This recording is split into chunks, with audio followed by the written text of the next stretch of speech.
maalin maalmaha ka mid a ayaa waxaa geeriyooday waraabe muhiim ah oo culus. Dhimashadan waraabaha ayaa waxaa aad uga xumaaday qoyskii waraabaha oo dhan, maadaama uu ahaa waraabe reerku ku tiirsanaa. Geeridu waxay aad u saamaysay gaar ahaan ayeydii iyo labadiisii waalida.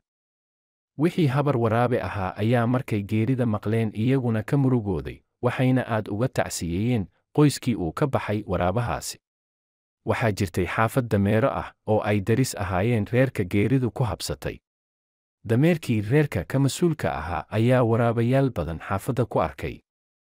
Markaasaa wuxuu yidhi, waartolow maxaa xaafadda ka jira maanta?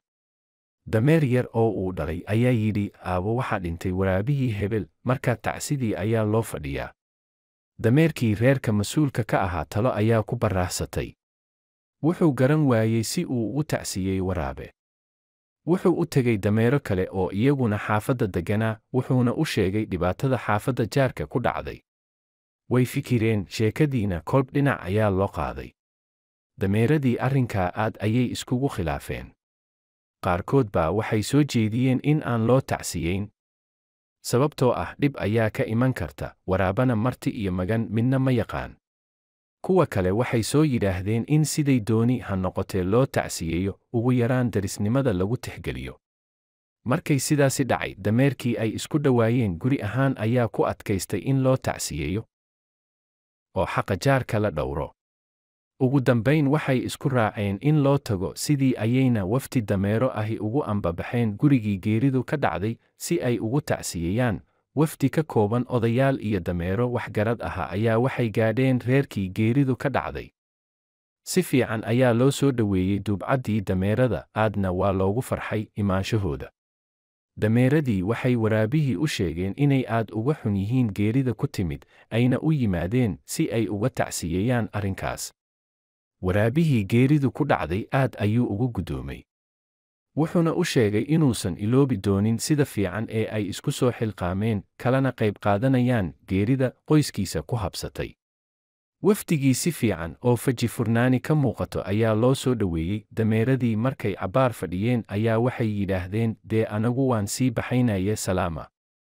Waxaanan idin leenahay samir iyo iimaan. Hase ahaatee habar waraabe oo meesha buuxay ayaa waraabihii guriga lahaa ku yidhi, waar nin yahow, ma sidaa ayaad nimankan ku siidaysay, miyaad dameer aan geerida ku sadqayno inooga reebtid? Waraabihii guriga lahaa wuxuu is yidhi, waa talo kaa maqnayd. Markaasuu yidhi, waa runtiine, bal aan dib ugu laabto, arrintana u sheego. Waraabihii ayaa dameeradii u tegey, markaasuu u sheegay arrintii. Waxaa kale oo uu ogeysiiyey inuusan haysan wax uu maanta ugu sadqeeyo waraabaha qaaliga ah ee xaafadda ka baxay. Hadalkaa markay maqleen dameeradii, way u garaabeen waraabihii, dib ayayna iskugu laabteen. Markay arrintii gorfeeyeen ayaa waxay isku afgarteen inay u reebaan dameerkii ugu liitay ee weyda ahaa. Hase yeeshee dameerkii caatada ahaa arrintii gaashaanka ayuu ku dhuftay oo uu diiday, wuxuuna yidhi, anigu wax hilib ah ma lihiye. Mid shilis oo hilib fiican laga dheefi karo ha loo reebo. Muran iyo ismari waa ayaa dameeradii soo dhex galay. Sidaasi markay dhacday ayaa waraabihii yidhi, waar waxba dameer ha ii reebinee, nin weliba bal faruurta sare uun ha ii soo gooyo. Dameeradii raali ayay ka wada noqdeen, markaasay intay dabnaha ama bishimaha sare iska wada gooyeen ugu deeqeen. Waraabihii tacsidii way dhammaatay, dameeradiina way iska baxeen iyagoo ilkaha sare wada muuqo oo aad moodid inay wada qoslayaan.